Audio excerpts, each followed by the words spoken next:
She sat alone on a wooden crate, dress clutched tightly in her fists, the last train vanishing into the distance like the promises she once believed in. No one came. No voice called her name. The wind whispered only silence. She had traveled across 5 states with nothing but a letter, a dream, and a heart desperate for belonging. But the man who was supposed to meet her, who promised a home, a life, and love, had vanished. Hours passed. The sun sank lower. Passers-by stared, some with pity, others with quiet judgment. She had been left behind, discarded like a forgotten package at a lonely station. Her hands trembled. Her hope died a little more with each tick of the clock. But then, just when she was ready to walk into the unknown and disappear forever, the sound of hooves echoed in the distance. A shadow emerged on horseback, cutting through the dust like fate itself. Who was he? Why had he come? And what secret did he carry that would change everything she thought she knew? Stay with us, because this isn't just a story about being abandoned, it's a story about being found, in the most unexpected way. The train hissed as it pulled away from the dusty station, leaving behind a storm of smoke, silence, and one heartbroken woman sitting on a worn-out crate. Her name was Clara May, a mail-order bride who had traveled across 5 states with nothing but a satchel of handmade clothes, a faded photograph, and a letter that promised a new life. She clutched her dress tightly around her as the cold wind bit through the thin fabric, trying to hold onto her dignity, her hope, and the last shreds of her belief in love. She wasn't supposed to be alone. The man who had written her, Samuel Boone, had sent words filled with warmth and charm. He spoke of sunsets over golden fields, a warm home built with his own hands, and a future where they'd raise children and grow old together. Clara had replayed his letters 100 times on the journey, each sentence a thread that stitched her broken past into a hopeful future. But now, as the last train whistle vanished into the horizon, she realized no one had come. The small-town station was nearly empty. A young boy selling apples had long packed up and gone. An old drunk mumbled to himself on a bench nearby, throwing her occasional glances, filled with pity. The station master had already asked her twice if she needed help, and she had smiled politely, refusing to admit the truth. She had been abandoned. She reached into her satchel, pulling out Samuel's last letter. It was dated 3 months ago, written in hurried pen, promising to meet her at precisely noon. The clock above the station read 3:17.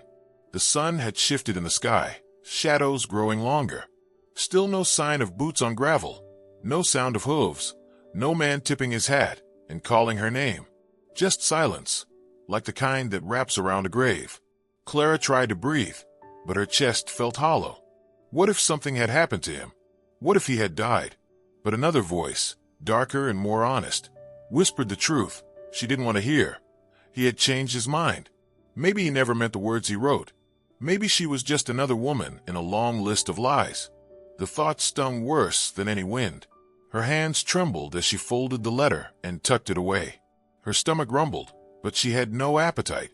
Her water was nearly gone, and the small biscuit she had saved was now rock hard. She felt the weight of every stare from the few remaining passers-by, judging her, wondering what story lay behind the desperate way she clutched her dress and stared into the distance as if willing the world to rewind. Her memories swirled like dust in the wind, of a lonely childhood, of being passed from house to house, always someone's burden, never someone's joy. That's what made Samuel's letters so powerful. He had seen her ad in the papers, read her story, and responded with kindness and a vision of a shared life. For once, someone had chosen her. For once, she wasn't a leftover. But now, even that dream had crumbled. Time crawled. The sun dipped lower. A dog barked somewhere in the distance. She closed her eyes and whispered a prayer, not for a miracle, but for strength. She would find work, maybe in a nearby farm.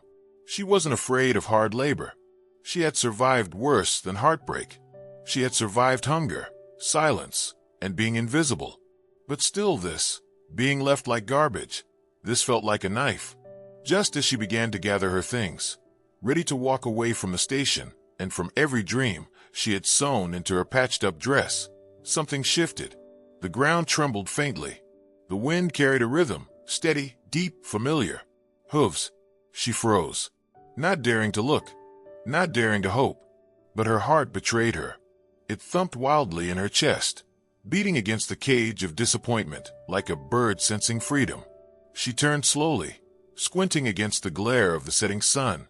A figure approached on horseback, tall, wide-brimmed, hat casting a shadow across his face, dust rising around him like a storm of unanswered prayers. He wasn't galloping.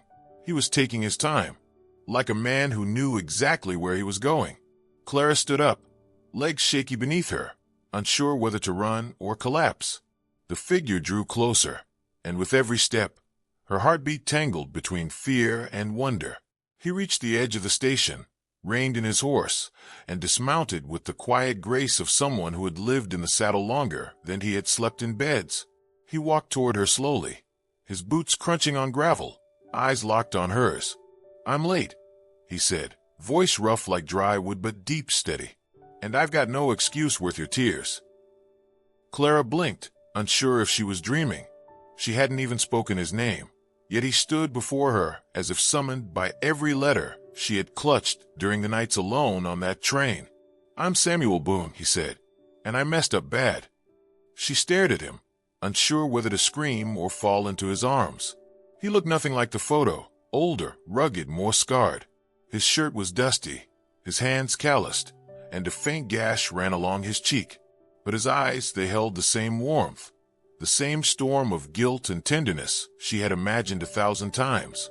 "I had to bury my brother," he continued, voice thickening. "Wasn't something I planned. Wasn't something I could write about. And after, I didn't know if I was ready to bring someone into this mess I call a life." Clara looked at him, tears blurring her vision. Every word he spoke chipped away at her bitterness. But still, she stood firm. "You left me sitting here for hours," she whispered. "I know," he replied, taking off his hat. "And if you turn and walk away, I won't stop you. But I came because I couldn't live with myself if I let you disappear without ever laying eyes on you." He stepped closer. "I may not be the man you dreamed of, but I came because I wanted to try, to be better, to make this right, to give you the life I wrote about. If you'll still have me." The wind stopped. The world seemed to pause, hanging on her breath. She looked at him, really looked, and for the first time since stepping off that train, Clara May felt like someone saw her. Not a burden, not a mistake, but a woman worth riding through guilt and grief to reach. She didn't say yes. Not yet. But she didn't walk away either. And that silence, for Samuel, was hope. Clara didn't move. The silence between them stretched longer than the rails that had carried her here.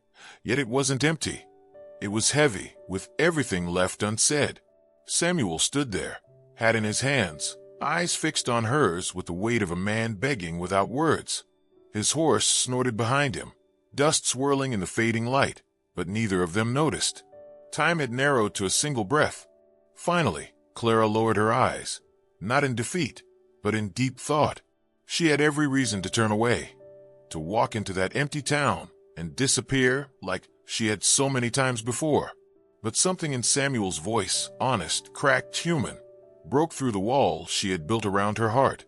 "I came here with nothing," she said, her voice soft but unwavering. "Just hope and your letters." He nodded slowly.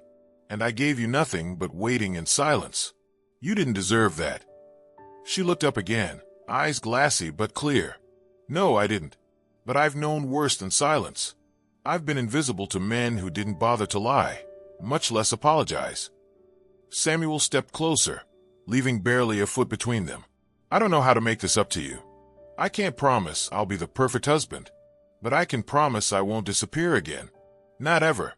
Clara stared at him for a moment longer, searching his face for cracks. What she found wasn't perfection.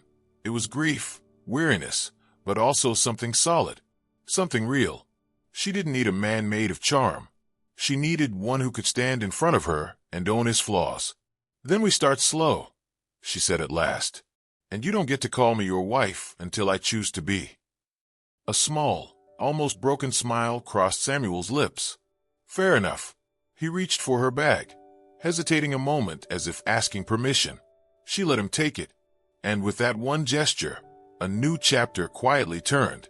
They walked side by side from the station, neither rushing, neither speaking. The town watched them silently, the bartender peering from the saloon door, a shopkeeper pretending to sweep dust that hadn't moved in hours, and the old drunk now fully awake, blinking at the miracle unfolding before him. No one said a word, but they would talk later. Oh, how they'd talk! Samuel led her to the edge of town where his wagon waited, tied behind the trees near a crooked fence. It wasn't much, an old rig, a single mule, and a few supplies, but it was honest. He helped her up gently, like he was lifting something sacred, then climbed in beside her. As the wagon creaked forward, Clara took one last look at the station fading behind them. She hadn't just left a place. She'd left the girl who waited for someone to save her.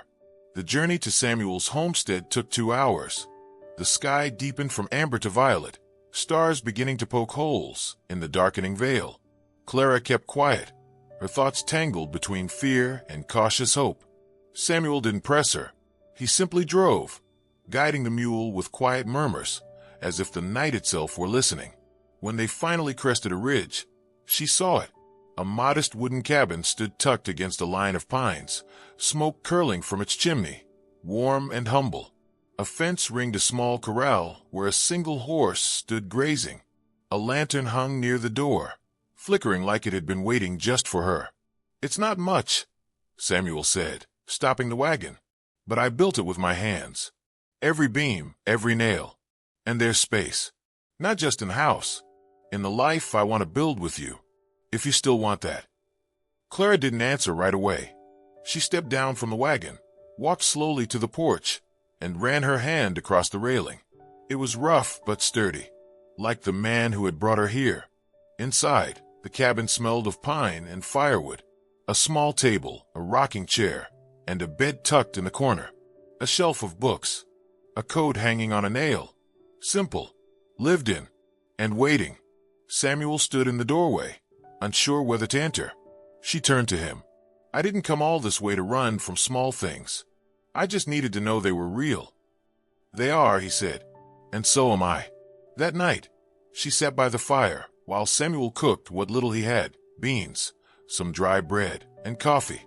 He apologized again for the delay, explaining how he had buried his only brother alone, how grief had taken him to a place darker than he could admit in ink. Clara listened, not with pity, but with understanding. Pain wasn't foreign to her. What mattered was that he didn't hide from it anymore. They didn't speak of love. Not yet.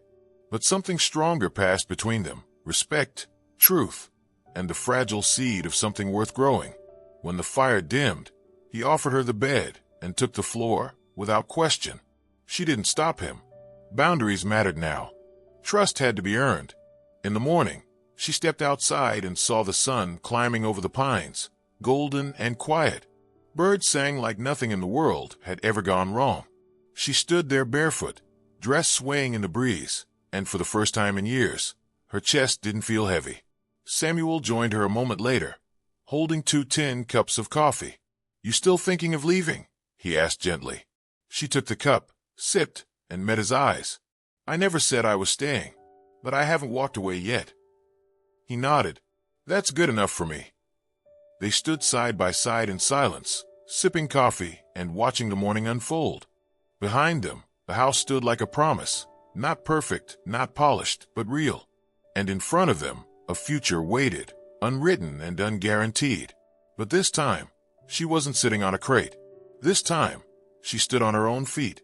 And this time, the shadow on horseback hadn't passed her by. The days that followed weren't easy, but they were honest. Samuel worked from dawn till dusk, rebuilding fences, tending livestock, and chopping wood while Clara managed the cabin, cleaned, and slowly made the space her own. There were no grand speeches, no sudden love stories, only effort. Every meal they shared, every conversation they dared to have, built something stronger than the promises they once wrote on paper. Clara didn't trust easily. Years of abandonment had carved that into her bones. But each time Samuel showed up, each time he chose patience over pride, something inside her began to soften. He never pushed her, never crossed a line. And when the nights grew cold and she sat in the rocking chair near the fire, he'd simply hand her a blanket and say, "Sleep well, Clara." Then retreat to his corner of the room. That respect spoke louder than any vow. One morning, as the sun crept across the wooden floorboards, Clara opened the door to find a small box resting on the porch. Inside was a folded linen dress, new, handmade, simple, and beneath it, a small card in Samuel's handwriting. "No pressure, no expectation, just something I thought you deserved, to be seen, not just saved." She clutched the fabric, breath caught in her throat. No one had ever given her something without asking for something in return. It wasn't just a dress. It was dignity. It was care. It was a man seeing her not as a burden, but as a person worthy of softness. That evening, Clara wore the dress. She stood at the doorway as Samuel returned from the field, sweat on his brow, dust on his boots. The moment he saw her, he stopped mid-step. His expression didn't show surprise or desire. It showed reverence. "I don't want a hero," she said. "I want a partner." Samuel stepped forward. "Then let's build something, slow, real, and together." She didn't nod. She simply walked to him, took his calloused hand, and held it. No ceremony, no crowd, just two souls scarred by life, daring to trust again. Months passed. The seasons shifted. They laughed more, spoke deeper. One day, while working in the garden, Clara looked up at Samuel and realized she no longer thought about leaving. The station, the crate, the pain, those were parts of her story, but they weren't the end. They were the fire that melted the steel around her heart. Clara had arrived in town abandoned, clutching her dress like it was the last thread of her worth. But now, she stood tall beside a man who had shown her, not with words, but with quiet choices, that she had never been too much, never too broken, and never too late to be chosen. She didn't need rescue. She needed respect. And in Samuel Boone's eyes, she had found not just a husband, but a home. And this time, the shadow on horseback didn't vanish. It stayed. It stayed for her,